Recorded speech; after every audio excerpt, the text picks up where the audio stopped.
At the edge of a silent valley, a traveler arrived at a river.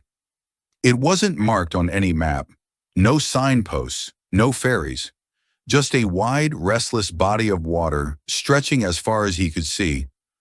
On the other side, light, open fields, a horizon that seemed to breathe with possibility. He stood for a long while, feeling the wind, hearing the water whisper his fears back to him. The river had no name, but he knew what it was. It was the river of doubt. The water spoke, not in words but in feelings. Every current carried a question. What if you fail? What if you're not ready? What if you cross and find nothing there? The traveler tried to quiet the questions, but the river knew his heart too well. He thought about his life so far, about dreams left behind on old roads, about promises he made to himself but never kept. And he realized doubt had been following him long before this river. It had been walking beside him for years. So he waited. One day passed, then another. He told himself he was preparing, gathering strength, studying the currents. But truthfully, he was just waiting for courage. That's how doubt works. It tells you waiting is wise, that hesitation is caution, but it's really fear, dressed up as reason. Each sunrise promised a new start, and each sunset whispered, tomorrow. He was stuck between what was and what could be. Then one morning, the mist lifted just enough to reveal something faint, a line of wooden posts stretching out over the water. A bridge, broken but real, someone had once tried to cross. The traveler's heart stirred. If someone had built this bridge before him, maybe crossing was possible. He walked closer. The planks were cracked, the ropes worn, but the foundation still held. The bridge didn't promise safety. It promised a chance. He stood before the first plank, every muscle tight with fear. He looked back at the shore, familiar, safe, predictable. And he looked ahead, uncertain, but alive. So he took a breath and stepped. The plank groaned beneath him, but it held.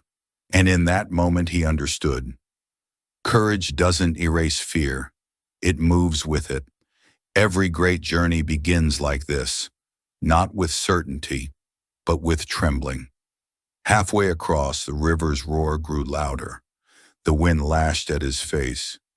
Doubt tried one last time to pull him back. Turn around, it said. You've made it far enough. But he didn't listen, because something had changed. The farther he went, the quieter doubt became. Courage doesn't silence fear.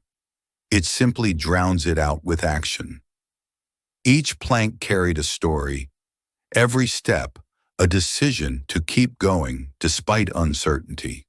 He thought about all the people who stop halfway, who never see what lies beyond the fog, and he promised himself, I won't be one of them. Then the storm came. Thunder cracked across the sky. Rain slammed against the bridge. The rope burned his palms as he held on. Fear returned, shouting, You'll fall, you'll fail. But in that chaos, something within him awakened, a deeper strength he didn't know he had.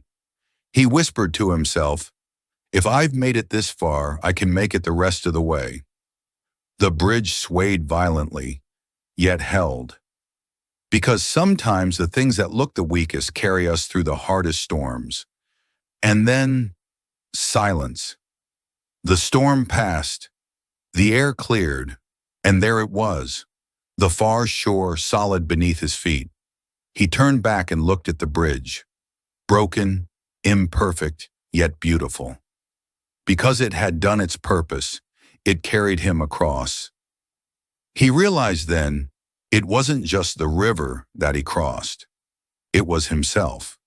The version of him that doubted was left behind on the other bank. We all have a river like this, a place where fear meets possibility. Sometimes the bridge isn't ready. Sometimes it's cracked, old, or incomplete. But every step you take adds a plank, and one day you'll look back and realize the bridge wasn't waiting for you. So what river stands before you today? What's the first plank you'll step on? Take that step. Build your bridge. The other side awaits. Thank you for watching, and remember, doubt is loud only until you move.